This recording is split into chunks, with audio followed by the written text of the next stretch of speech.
decision.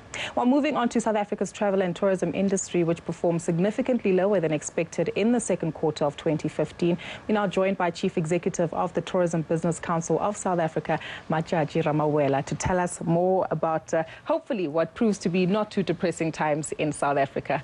Thanks for joining us. Looking at the numbers and the index that you published today, it's no surprise that there is a drop following the impact of the visa regulations. But is the reality worse than what was initially anticipated? Well, first of all, thank you for the opportunity and for you to be able to cover the index. That is, as you know, it's a document that we use to be able to evaluate the performance of our industry in the tourism industry. And you're correct. This was our worry. We were very worried in quarter one when we looked at the results for quarter one. And, you know, all the focus that came through was to say that as the immigration regulation comes into effect, you know, we are not looking at a great 2015. And if we don't address this thing sooner, we're not looking at a great 2016 either. Sure. It's Lindsay in Cape Town. Do you think that it's a domestic issue or an international issue, or do you think that there are two factors combining against our tourism industry? Mine, looking around Cape Town, as I was saying to Gugu earlier on today, and it's not quite as busy as it was this time last year. I mean, you couldn't get a parking space any time of year in Cape Town, and suddenly the tourism numbers seem to have dropped. I know that the Europeans are under pressure because of reasons that we need not talk about now.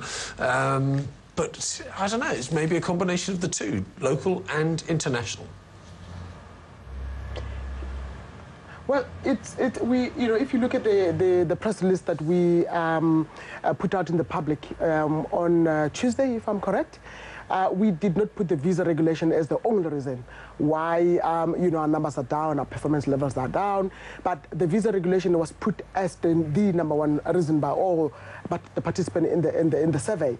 But the other issue that we put in, and which we've always been saying, is that the lingering effect of Ebola, you know, it's still there with us. You know, Ebola is not eradicated in Africa, so it will still be an issue. And we also mentioned the issue of the xenophobic attacks that also has left us a little bit reeling as an industry. And of course, you know, we cannot get away from the fact that the global economy is, you know, it's got a bit of challenges in different places. What surprised us is that we had thought that because of the weakness of the rand, we thought, you know, people would take advantage of travel in South Africa, which is a little bit more cheaper. And if you look at the forecast for the next quarter, which is quarter three, this is where we are predicting that, you know, maybe the decrease of the rand will then come into effect, and the industry, you know, can receive a bit of some relief in that regard. I like your optimistic view, which we also see in the release, where you say tourism is a resilient industry which will bounce back. But if you can take two steps back just to find out about your liaisons with government, and in particular the Department of Home Affairs, are they hearing your cries and hopefully adhering to some of the suggestions that you've put on the table? Well, the beauty with it is that I think all of us, we've gone over the hurdle of complaining and say this was supposed to be done and all that. So I think there is good news in the horizon, you know, because the messages of concern has not only come from tourism alone. It's been coming from other parts of the industry, because, you know, tourism is everybody's business. Yeah. You know, people travel for business, people travel for leisure and all those kind of things. So we think the pressure is going to bear into government to do something differently. Are there proposed solutions in the pipeline, though, in the interim? Yes, one of the proposals we've put forward is that why don't we implement visa on arrival as South Africa? What does that mean? It means that people get pre-approved. You will fill in your application form online from wherever you are, and then you get pre-approved or you get rejected then.